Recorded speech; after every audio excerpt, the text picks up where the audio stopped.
네, 대학물리학 14장 12번 문제풀이 시작하도록 하겠습니다. 주어진 문제는 이제 n몰의 이상 기체가 있는데 그때 기체를 V1에서 2V1으로 팽창을 시켰다고 합니다. 즉 2배가 팽창이 된 것이죠. 이때 가번은 이제 등온 상태일 경우, 이 과정이 등온 상태라면 등온 팽창이 되겠죠. 등온 팽창이라면 그때 외부에 한 일은 얼마인지, 나번은 그렇다면 그때의 엔트로피, 등온 팽창일 때의 엔트로피는 얼마인지, 다번은 이제 가의 설정을 좀 바꿔서 등온이 아니라 단열 팽창이었다면 그때 엔트로피는 어떻게 되는지를 묻고 있습니다. 가번 문제부터 풀이를 하도록 할게요.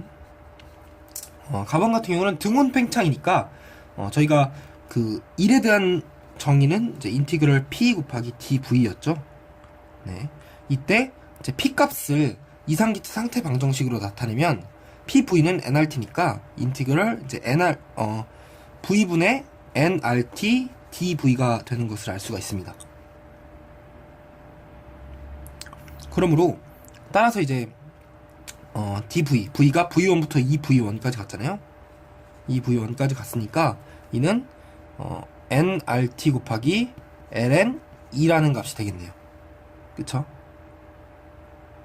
이런 식으로 뭐 놔도 되는데, 사실 압력에 좀 그 정보가 있었다면, 압력에 뭐 초기 압력이 P1이다 라는 식으로라든가 좀 언급이 있었다면, 이제 nRT 값은 사실상 등온 팽창일 경우는 등온 단계에선 PV 이상기체 상승 방정에서 등온 과정일 경우는 이제 우변이 언제나 일정하기 때문에 초기에 P1 V1이 나중에 P2 V2와 같죠. 나중 그 관계가 같으니까 여기다가 사실상 P1 V1을 좀 대입을 해줘서 조금 더 깔끔하게 만들 수는 있지만, 그냥 뭐 nRT 곱하기 ln2 값으로 이제 그냥 내버려두도록 하겠습니다.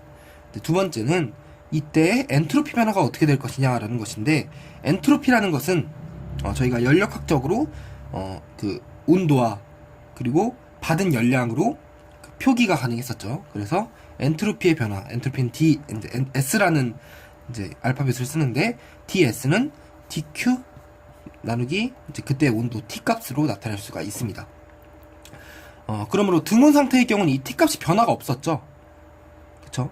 그러므로 이제 받은 열량이 얼마인가만 보면 되는데, 이제 연력학 1법칙에 의해서 dq는 du 플러스 dw였잖아요.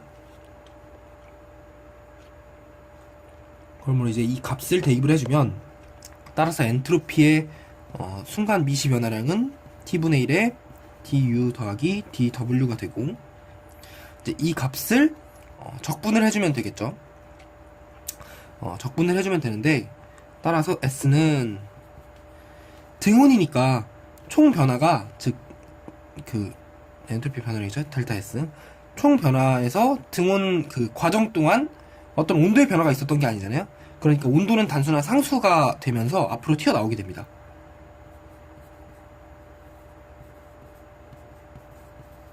그리고 등온 과정이기 때문에 역시 그 내부 에너지의 변화량도 없게 되죠. 0으로 되죠. 따라서 이는 이제 t분의 1의 인테그럴 dw가 되는데, 우리가 외부의 한 일의 값을 앞에서 이미 구했기 때문에 nRT 곱하기 ln2죠. 따라서 그 값을 대입을 해주면, 즉 그 어떤 팽창하는 동안에 그 엔트로피의 변화량은 RT 곱하기 ln2 값이 된다는 것을 알 수가 있습니다. 네, 팽창할 때 동안 엔트로피가 증가했다는 것이죠. 나중 엔트로피가 더 크다는 거니까요. 마지막으로 단은 단열 과정일 때 엔트로피는 어떻게 변할 것이냐라는 것인데,